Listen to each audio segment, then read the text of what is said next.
Hi everyone, welcome back and thank you for joining me in your first lesson on choosing a wedding date.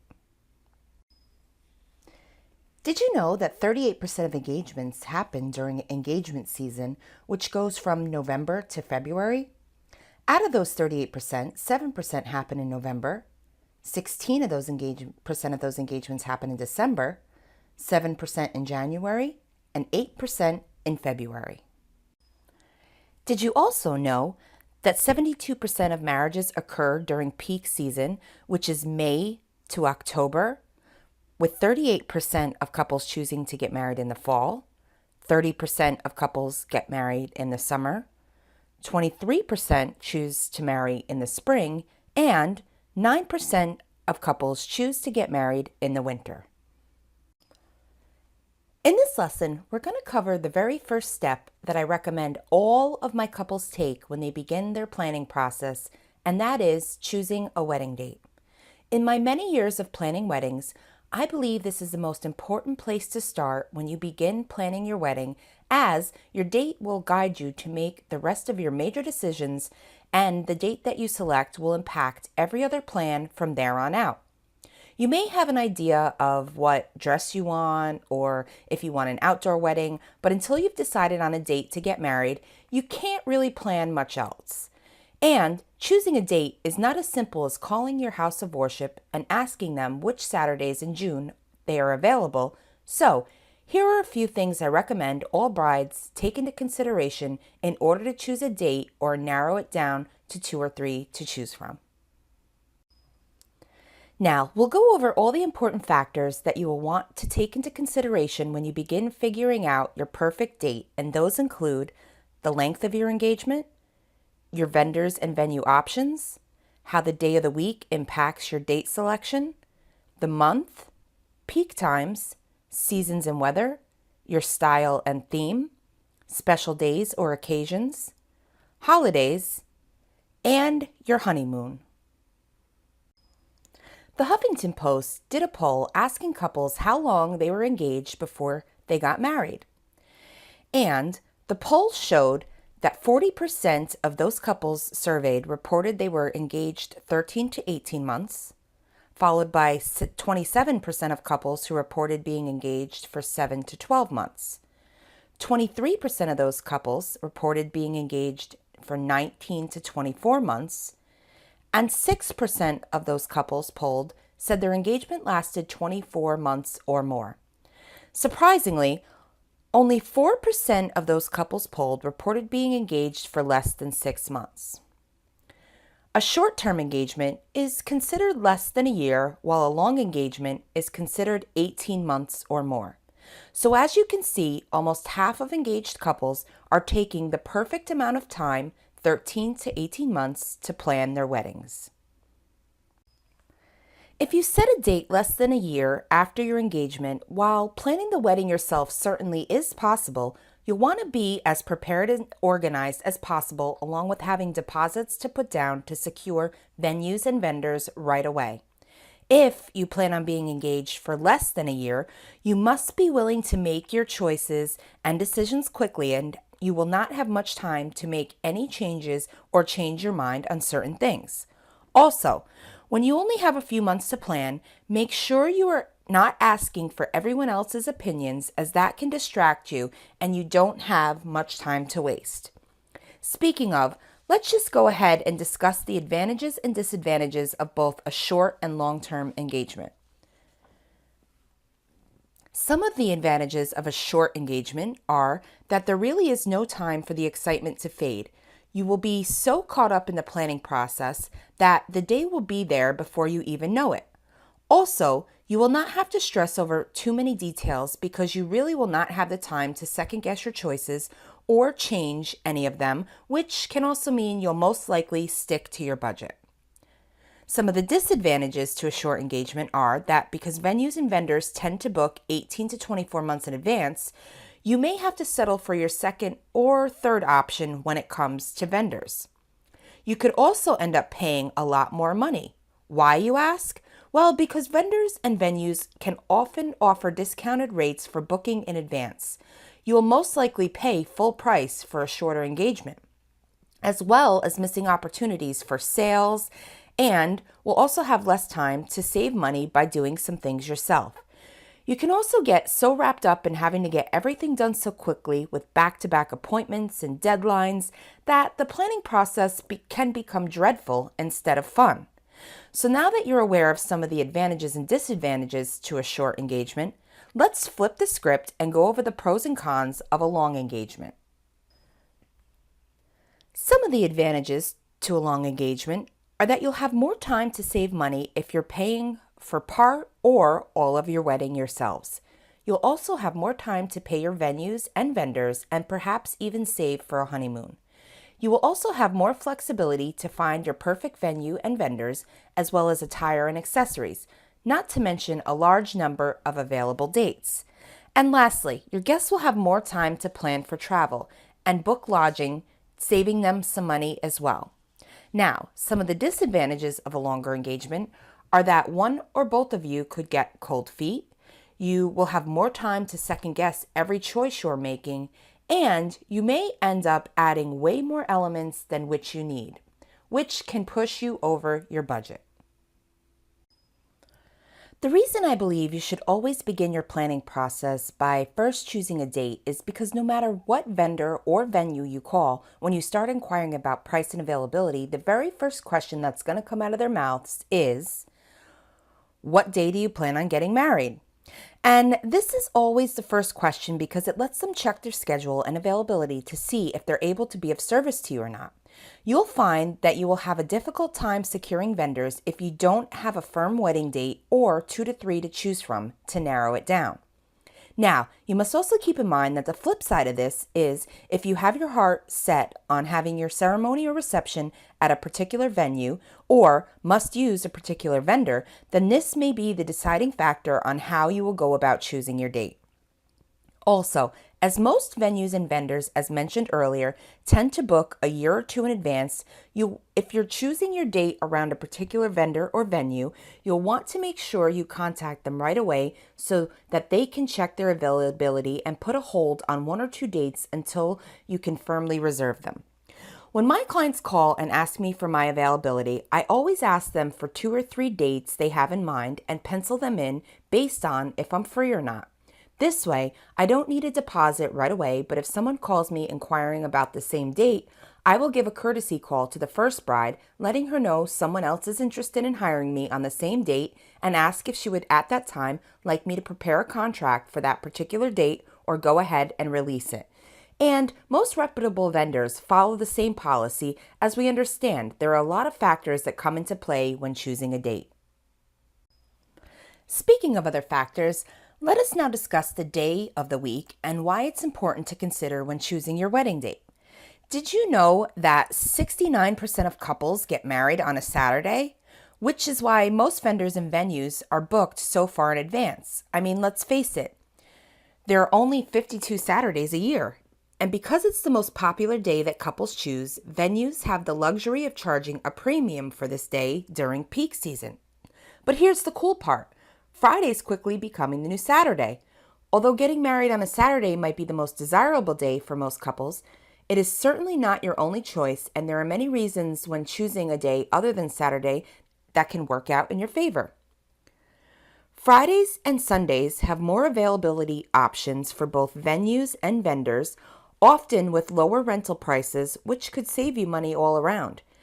Venues may also have lowered minimums on non-premium days, meaning usually they will have a minimum number of guests they will charge you for on a Saturday, let's just say 100 for instance, where this might lower to 75 people on a Thursday, Friday, or Sunday. So let's talk about the obvious for a moment. Unless you're having a close-to-home wedding and all of your guests live in the same town, it's likely to assume that your guests will be taking a day off of work, typically a Friday, to travel for a Saturday wedding. But here is the thing. If you have it on a Friday evening, they can travel in Friday morning, or if you have it on a Sunday, they can come in on Saturday and leave Monday morning, still only taking one day either way. And if it is the case where everyone is local and not traveling, then you could even consider a Thursday evening wedding And again, if people were taking the day off, it would be a Friday. And hey, if you're going to break tradition by choosing a day other than Saturday, why not go all out and use your creativity by hosting a Friday night cocktail party or a Sunday brunch instead of a sit-down dinner party reception? Just as important as considering the day of the week you'll get married is taking into consideration the month as well. The most popular and expensive months to get married are June and September, followed by August and October for those couples who are not able to get a June or September date. The least popular and less expensive months to get married are January, March, April, and November. Peak season, which is the most expensive and the least available, are May through October, with off-peak season being November through April, and those months tend to be less expensive and have more availability. While we're on the subject of months, we must also discuss the importance of the seasons and weather during those months in order to choose your date. When trying to narrow down your choices, you and your partner will want to take into consideration the 4 different seasons as well as each one's weather. A good place to start is by asking yourselves if you envision having an indoor or outdoor wedding. Are you cold or warm weather people? Do you have extra money in the budget to keep your guests comfortable in extreme heat or cold? Whether it's the sun, rain, or even snow, each season is unique and will have an effect on your wedding day. So let's break down these seasons. In the spring, bright colors and fresh food options are always on top of the list at a spring wedding. Outdoor weddings may or may not be a good idea with the possibility for snow in March and April, mild to moderate temperatures. March and April are 2 of the least popular months and are during off-peak season. Hotel availability, venue fees, and food beverage minimums are low. In the summer, the most popular season to get married, it gives you a wide range of possible styles like beach weddings, garden weddings, and backyard poolside celebrations. And don't forget the fireworks. At this peak season, the temperatures range from moderate to hot. June is the most popular month for weddings, with August coming in third. So prices of venues and vendors will be high and the availability low. You can also expect food and beverage minimums to be at a higher requirement if you're planning a smaller wedding. If you plan on having a summer wedding, keep in mind you'll need to budget for extras like fans, flip-flops, extra cold beverages, and perhaps bug spray to keep your guests comfortable. In the fall, peak wedding season is still in effect with mild temperatures, and it's the perfect time of year for an outdoor wedding, with nature lending most of the decor with its yellow, orange, crimson gold, and brown colors. As temperatures are ideal during this time, there are chances of stormy weather. September is the second most popular month to get married, followed by October coming in fourth. So again, you can expect prices of venues and vendors will be high and the availability low, as well as food and beverage minimum requirements high during these months. However, November is an off-peak month for the season, and you can find better rates, lower minimums on your guest counts, and more availability options for venues and vendors. Now, wintertime can get a little tricky even though it's during the off-peak of wedding season. Holiday parties occur during this time, so venues and vendors have limited availability as well as hotel accommodations. However, if you've been dreaming about that winter wonderland theme and an indoor elegant wedding setup, if you can hold out until after Valentine's Day, many wedding planners and vendors will offer discounts during February and March when it's normally slower for them. Just keep in mind you may end up using the money you saved on extra things like heaters, throws, and hot beverage stations to keep your guests warm and comfortable. As long as you understand that weather is a factor that can make your day beautiful or ruin the whole day for you, you would be wise to definitely choose your wedding date considering the climate of your wedding destination. And I always tell my brides that if they have no specific date in mind, then they have no budget constraints where they need to choose an off-peak time in order to save some money, then they can pretty much narrow their choices down just by considering the weather. Do they picture their big day on a warm sunny beach? or in a garden surrounded by beautiful blooming flowers, or an elegant indoor formal wedding with warm, comforting food. As long as you keep your guests' comfort in mind, you can pretty much narrow your choices down by weather alone. And I also have to mention, when we're on the subject, it'd be wise for you to check with the local Chamber of Commerce in the town you're getting married in to see if there are any special events going on prior to committing to the date. Special events like marathons, concerts, big sporting events, and festivals bring in hundreds of people, and the likelihood of getting hotel accommodations or transportation rentals during those events can prove to be almost impossible. While we're on the topic of themes, let's also discuss how your wedding theme and style can impact your choice of wedding dates. Now, you may not want a rustic barn wedding in December when it's freezing outside, just like you wouldn't want to wear a 10-pound ball gown or have your groom wear a 3-piece suit in 100-degree heat if you're planning a beach-themed wedding on the beach.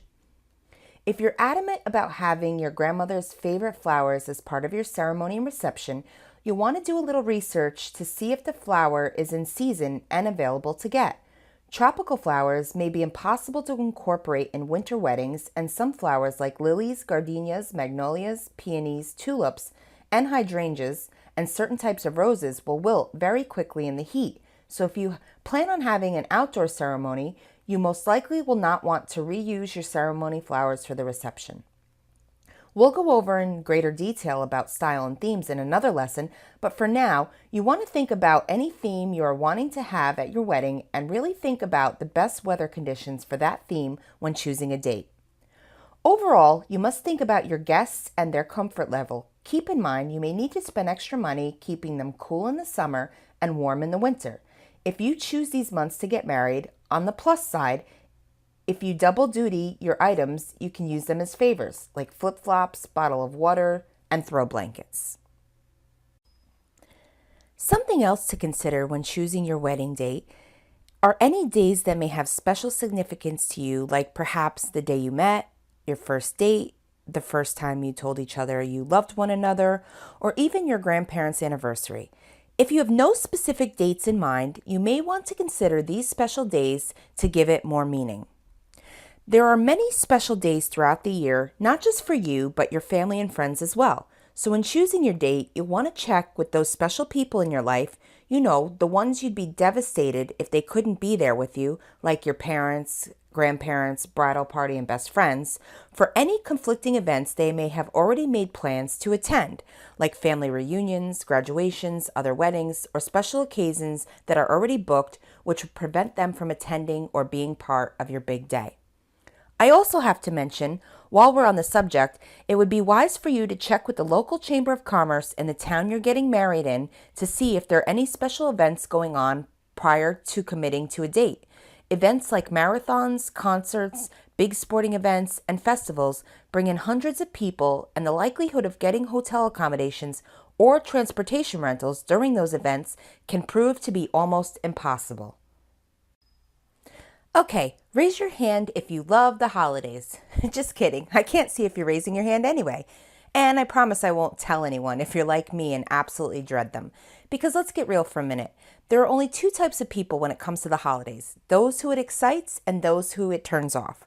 Now don't get me wrong, I totally enjoy celebrating special occasions, but as a wedding planner, I haven't had a 3-day weekend off in almost 18 years. I have no idea what it's like to not work on a weekend, let alone get an entire weekend, hell, even a whole day off. But I wouldn't trade it for nothing, because I look at it like I get to make new friends every week, and what could be better than that? But for those of you who are thinking about choosing your wedding date around a long holiday weekend, I'm going to tell you why it may or may not be a good idea. Just a few things you'll want to consider. So, as you can see here, there are 6 weekends a year. Those who follow the United States federal holiday calendar have a long 3-day weekend. Wait, who am I kidding? Most of them take an extra day or two and make it a 4 or 5-day weekend.